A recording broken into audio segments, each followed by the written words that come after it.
Salut à toi et bienvenue sur cette vidéo. Aujourd'hui, on va voir comment structurer son activité de coach. Voilà, comment tu veux évoluer ou travailler plus. J'imagine que si tu es sur cette vidéo-là, c'est que tu es un coach sportif et que tu souhaites scaler. Donc, on va regarder ça ensemble.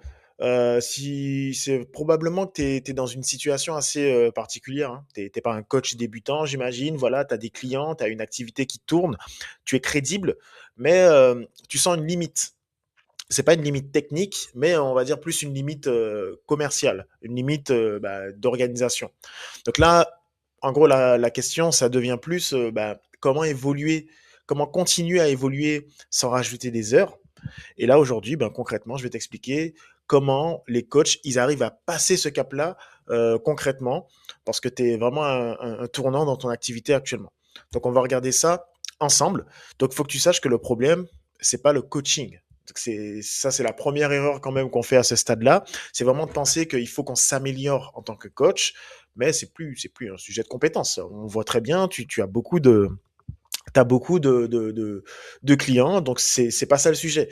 C'est vraiment le sujet, c'est vraiment un sujet de modèle. Donc c'est ton métier, lui, il va rester le même, mais c'est la façon dont il est structuré qui doit évoluer. Donc là, c'est ce qu'on va regarder ensemble, comment faire pour évoluer ton modèle. Donc la partie numéro 2, c'est plus passer à une logique de séance, à une logique de passer de la logique de séance à une logique de parcours.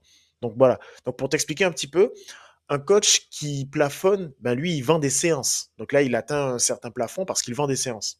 Mais par contre, un coach qui évolue, lui, il va construire ce qu'on appelle des parcours. Donc c'est vraiment une différence énorme. Pour t'expliquer un petit peu, hein, la séance, c'est quelque chose qui est vraiment ponctuel, tandis qu'un parcours, c'est quelque chose qui est structuré dans le temps. Donc tu as une progression claire concrètement, puisque tu pourras organiser aussi l'accompagnement autour d'étapes et tu vas arrêter de repartir de zéro à chaque client. Donc là, ce que tu vas faire concrètement, tu vas pas, tu changes pas ce que tu fais, mais tu changes uniquement comment c'est organisé. Donc voilà pourquoi on parle plus d'un aspect parcours. Ensuite, il faut que tu puisses sortir du, du 100% personnalisé permanent. Donc, il faut vraiment structurer, mais sans déshumaniser. Parce qu'il y a beaucoup de coachs qui pensent que justement structurer, ça veut dire que voilà, tout est déshumanisé.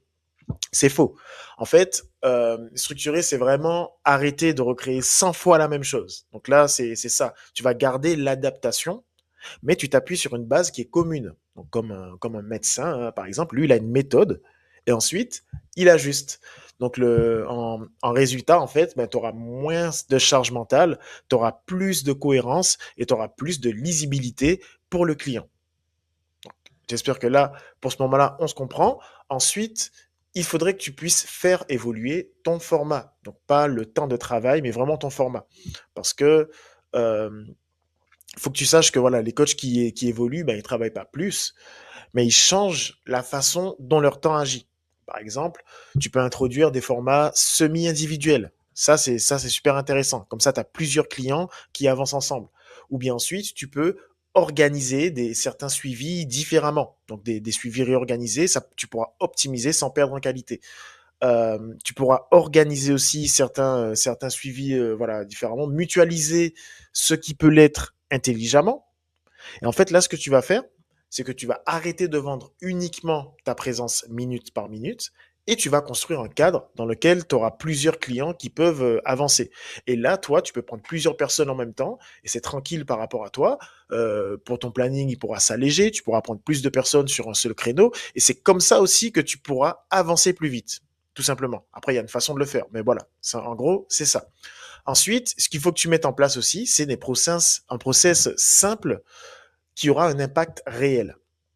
J'imagine qu'en tant qu'entrepreneur, tu as dû entendre ce mot-là souvent, process. C'est vrai que c'est un mot qui peut faire peur, mais bon, en réalité, c'est vraiment juste arrêter d'improviser.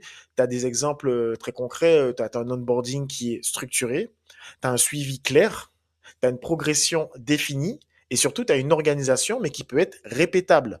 En fait, c'est ça qui va te permettre d'être stable et non dépendante de ton énergie du jour. Avec un process qui est vraiment répétable, même quand il y a une nouvelle personne, ça peut passer aussi par le recrutement. Lorsqu'une personne va rentrer dans ta société, eh bien, elle pourra faire exactement la même chose que toi, même si tu es malade, tu es absent, tu es en vacances, etc.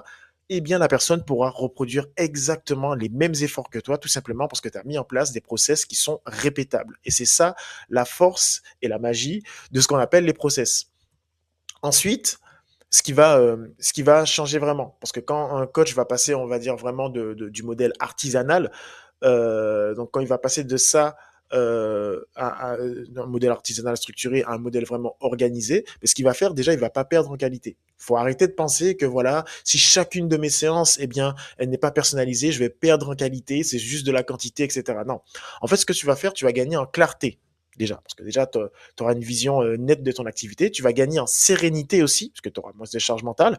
Tu vas gagner en capacité de développement. Ah ben oui, ça c'est sûr, parce que là, tu peux prendre plus de personnes, tu peux vraiment agrandir ton champ. Et aussi, tu auras ce qu'on appelle un impact client. Donc surtout, ce que tu vas faire, c'est que c'est bien parce que tu vas redevenir pilote de ton activité.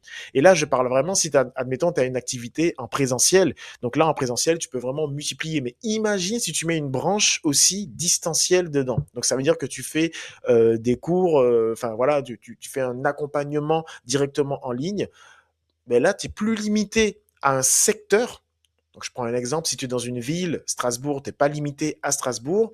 Si tu es dans une île, La Réunion, Martinique, voilà, tu es plus limité à un seul secteur. Mais là, tu es limité. Là, maintenant, tu es illimité puisque tu peux enseigner dans toute la francophonie. Tu peux coacher, excuse-moi, dans toute la francophonie. Donc là, vraiment, c'est là où tu vois que c'est incroyable. Donc voilà. Du coup, en conclusion, le vrai passage dans une carrière de coach, c'est pas quand tu trouves tes premiers clients, mais c'est vraiment quand tu vas apprendre à structurer ce que tu fais déjà bien. C'est là que ton métier il va devenir plus durable.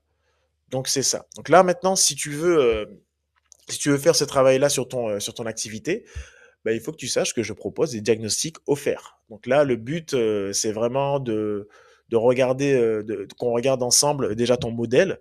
Donc, on va regarder ensemble ton modèle, on va regarder où tu perds l'énergie, comment structurer intelligemment. Donc tu peux réserver gratuitement via le lien qui est en description juste en dessous. Et écoute, on fait simplement un état des lieux de ton business, vraiment pour voir si tu peux scaler ton activité et comment on peut faire éventuellement pour t'aider à scaler ton activité.